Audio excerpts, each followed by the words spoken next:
Bonjour mesdames et messieurs. Soyez les bienvenus sur la chaîne de l'actualité ivoirienne. Aujourd'hui nous allons nous entretenir avec l'écrivain et politologue en la personne de Monsieur Isaac Pierre Bangoret. Bonjour chers frères et sœurs. Aujourd'hui, la météo politique ivoirienne va s'intéresser pour vous à la lutte du président Laurent Gbagbo qui est en train de pousser Dramane Ouattara, à reculer. Le président Laurent Gbagbo a dit qu'il allait mettre son nez dans les dossiers administratifs de la Côte d'Ivoire. Et voilà que Alassane Dramane Ouattara abandonne le responsable du FER, du Fonds d'entretien routier, un pilier de son parti politique. Pourquoi? Parce que ce dernier distribuait de l'argent, des pots de vin, pour pouvoir démontrer à la face du monde que Alassane Ouattara était populaire. Mais cette popularité reposait en réalité sur une corruption. Voilà pourquoi on appelle les partisans de Dramane Ouattara des sardinards, c'est-à-dire des gens à qui l'on distribue de la sardine, du pain, pour aller au meeting de Ouattara. On les appelle aussi les gens du restaurant pour signifier que ces derniers ne suivent Ouattara que pour de l'argent. Alors lorsqu'on parle de la marée orange, de ces personnes qui se sont rassemblées autour de Ouattara pour faire croire que Ouattara est populaire, eh bien, l'homme clé de ce mouvement est Diaby Lanciné. L'autre, Feu Ahmed Bakayoko, est mort. Mais voilà, ce sont les deux grands piliers de cette mobilisation, sans compter Gon Coulibaly. Alors, comment se fait-il qu'aujourd'hui, on puisse lier la décision du président Laurent Gbagbo au limogeage de Diaby Lanciné? Il faut que vous compreniez, et ça, je m'adresse à ceux qui disent que l'acquittement du président Laurent Gbagbo n'aura aucun impact sur Ouattara, parce que Ouattara détient les forces armées. Eh bien, je voudrais dire à ces gens que le président de la Cour pénale internationale, le juge polonais Hofmanski, s'est exprimé à la tribune de l'ONU le 10 novembre 2021. Et lorsqu'il s'est exprimé, il s'est exprimé sur l'acquittement du président Laurent Gbagbo, du ministre Charles Blé Goudé et de Mme Simone Veil Gbagbo, dont l'acquittement est lié à l'acquittement du président Laurent Gbagbo. Celui-ci ne s'est pas exprimé à la tribune de l'ONU pour les beaux yeux du président Laurent Gbagbo. Il a fait pourquoi? Parce que l'administration fonctionne de cette manière. On vous confie une responsabilité. Mais après, on vient vous demander de faire un bilan de vos activités. Et demain, le président Laurent Gbagbo, qui a été mis en prison de manière injuste pendant 10 ans, peut se plaindre. Donc, il faut que le président de la Cour pénale internationale justifie l'acquittement du président Laurent Gbagbo. Et quand il justifie l'acquittement du président Laurent Gbagbo, automatiquement, c'est ceux qui ont ficelé les dossiers qui sont coupables. Ce n'est pas le président de la Cour pénale internationale, mais le gouvernement de Ouattara et Ouattara lui-même. Donc, le président Laurent Gbagbo est devenu l'homme fort de la Côte d'Ivoire parce que tout se fait selon la justice. Si des députés aujourd'hui au Parlement ivoirien adoptent des projets de loi, alors que ces projets de loi sont contestés par le président Laurent Gbagbo qui a le pouvoir judiciaire, eh bien, toute décision prise au Parlement sera jugée illégale. Il en est de même des décisions prises par le pouvoir exécutif par Ouattara. Donc, lorsque vous êtes responsable d'un service, ne pensez pas que vous êtes l'homme fort parce que le président vous soutient, vous protège. Non. Le jour où on va venir demander des comptes au président, lui va vous dire, allez demander des comptes au chef de service. Et c'est ce qui se passe avec Diaby Lanciné. Aujourd'hui, Ouattara sait que la police économique, puisque le président Laurent Gbagbo a décidé de mettre son nez dans les dossiers, la police économique arrivera à Diaby Lanciné et de Diaby Lanciné à Ouattara. Donc, il se débarrasse déjà de lui. Mais pour comprendre réellement ce qui se passe, je vais vous expliquer comment il s'est servi de Gon Coulibaly, d'Ahmed Bakayoko et comment il s'est servi de Diaby Lanciné. Je parle de Ouattara. Alors, comment s'est-il servi de Gon Coulibaly?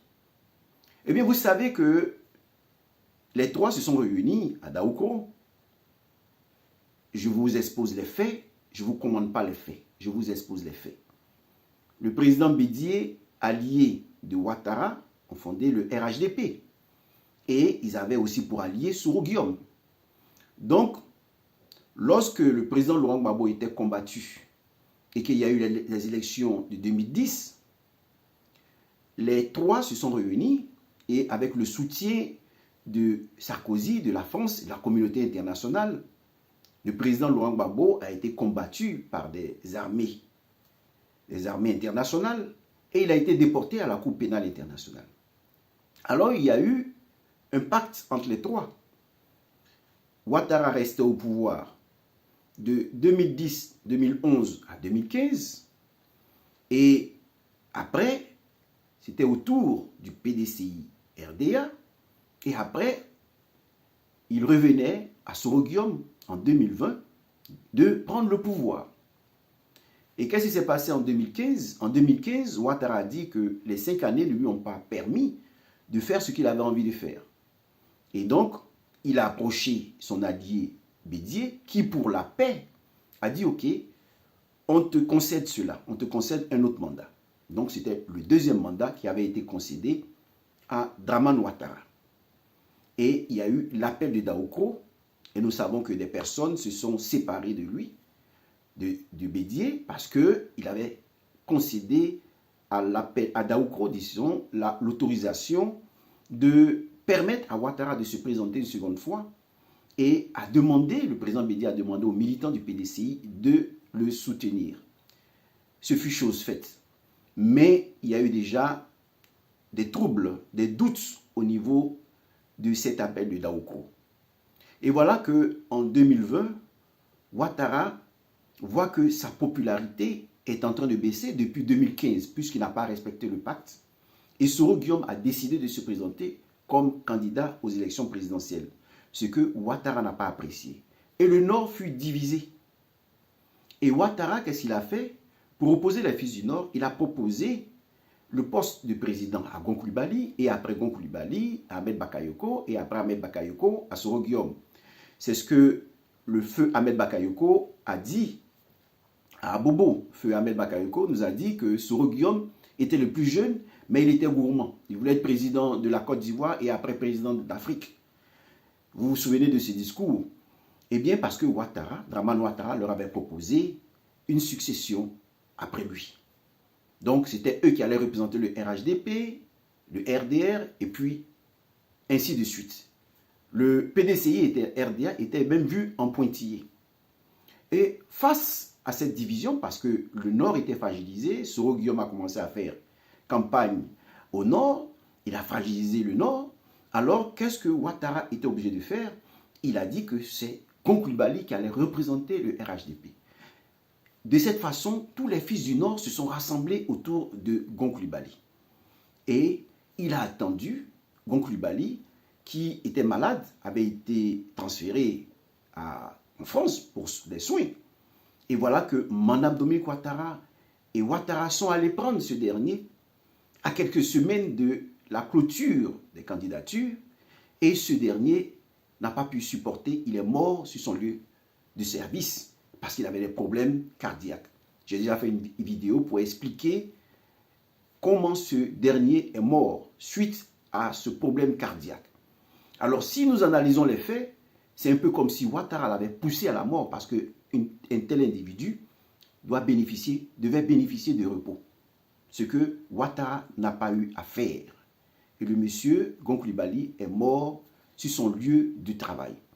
Eh bien, Ouattara en a profité, puisqu'il a profité de Gon Coulibaly pour rassembler tout le monde autour de sa figure, de la figure de Gon Coulibaly, et voilà qu'il a poussé vers la porte de sortie, et le monsieur étant éliminé physiquement, Ouattara se présente. Le successeur à Gon Coulibaly, Ahmed Bakayoko, feu Ahmed Bakayoko, a été combattu par Ouattara. Et Ouattara a obligé Ahmed Bakayoko, feu Ahmed Bakayoko, à lire un discours pour dire qu'il ne se présentait pas, lui aussi, disons, au poste de président. Il ne présentait pas sa candidature. Vous voyez? Et donc, de cette manière, Ouattara a grugé les deux personnes. Il a grugé Gon Coulibaly, il a profité pour rassembler le Nord de nouveau et il s'est présenté comme le sauveur. Vous voyez? C'est de cette manière qu'il s'est servi de Gon Coulibaly pour maintenir sa candidature. Il est venu pour une troisième candidature. Donc, tout était prémédité, prévu d'avance. Maintenant qu'il s'est servi de Gon Coulibaly qui est allé, il s'est servi aussi d'Ahmed Bakayoko. Ahmed Bakayoko, je ne vais pas emprunter la candidature présidentielle d'Ahmed Bakayoko que nous avons tous vu parce que Ouattara ne veut pas d'une autre personne, il ne voulait que lui seul à ce pouvoir. Soro Guillaume même a été banni, il a été exilé de force parce qu'il tenait à être président de la République, il tenait à présenter sa candidature. Mais je voudrais ici utiliser l'aspect économique parce que Ahmed Bakayoko était l'homme fort de l'économie souterraine de Dramane Ouattara. La preuve, pour se débarrasser de lui, Gon Coulibaly avait autorisé un de ses ministres à conduire une enquête contre Ahmed Bakayoko. Voilà les candidats qui se battaient pour succéder à Ouattara.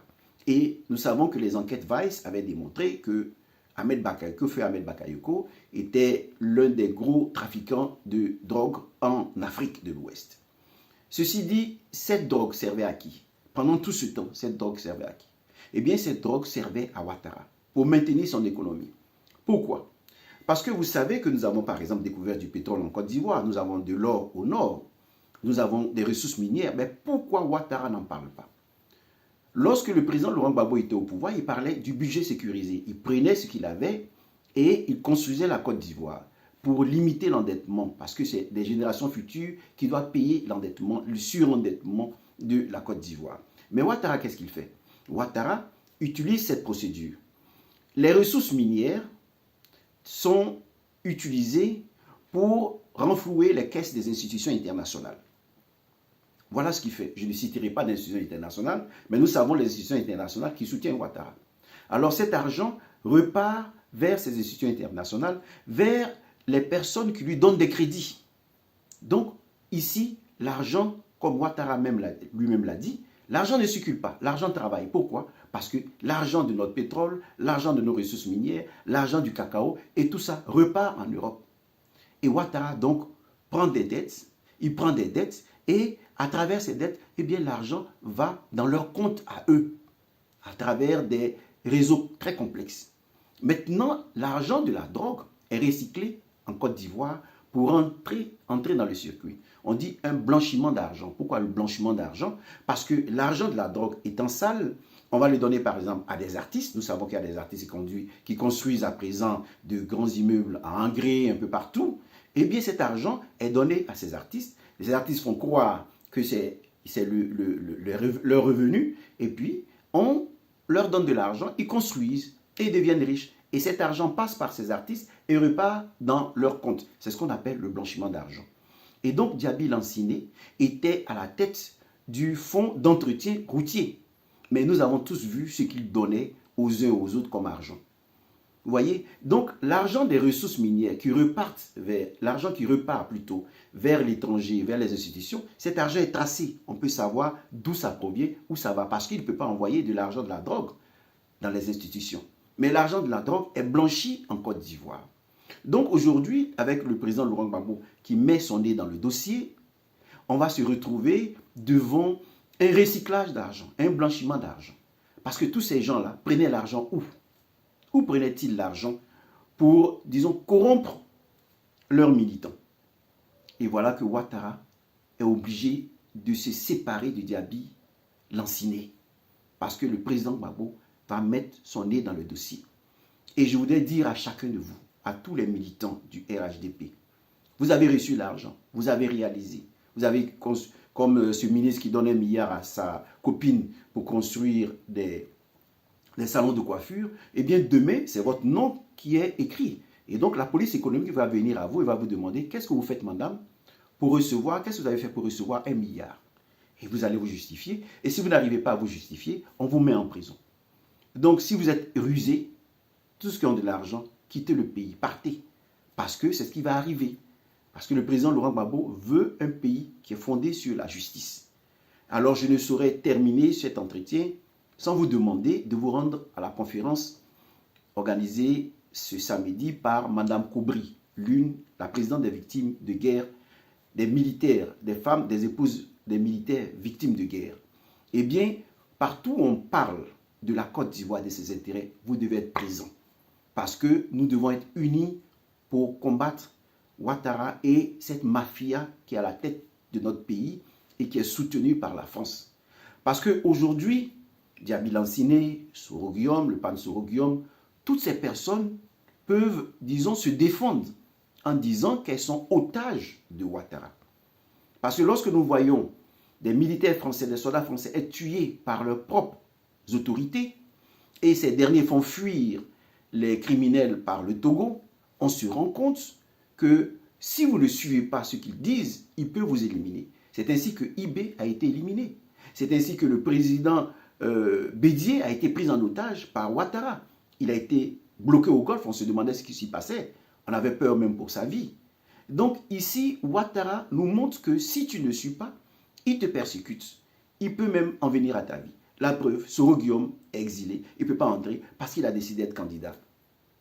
Blé Goudé est exilé. Il ne peut pas entrer parce que Ouattara ne veut pas lui donner le passeport. Donc ce sont des preuves qui montrent que Ouattara a pris la Côte d'Ivoire en otage. Et donc Lanciné, Diaby Lanciné, M. Diaby Lanciné, et toutes ces personnes peuvent aller à cette conférence et donner des documents qui prouvent que ils étaient des otages. Ces personnes peuvent prouver qu'elles étaient des otages de Ouattara. Voilà ce que j'ai voulu partager avec vous pour vous dire que nous devons être unis derrière le dossier du président Laurent Gbagbo qui a des dossiers en main pour libérer la Côte d'Ivoire. Merci. Si cette vidéo vous a plu, n'hésitez pas à vous abonner et nous dire dans les commentaires ce que vous en avez pensé. Sur ce, je vous dis à très bientôt. Merci.